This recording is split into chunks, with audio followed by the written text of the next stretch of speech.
সুবহানাল্লাহ। যে ব্যক্তি আল্লাহ তাআলাকে বেশি বেশি স্মরণ করে।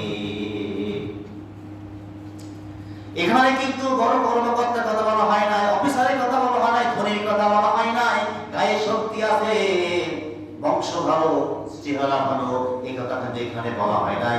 আল্লাহকে যে ভয় করে বেশি বেশি, আল্লাহকে যে স্মরণ করে বেশি বেশি, সেই আল্লাহর কাছে সম্মানিত ব্যক্তি।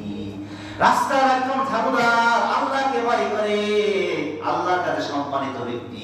একজন পান বিক্রি করে খায়, আল্লাহকে ভয় করে, আল্লাহর কাছে সম্মানিত ব্যক্তি। একজন গাড়ি চালক ড্রাইভার আল্লাহকে ভয় করে, সেই আল্লাহর কাছে সম্মানিত ব্যক্তি।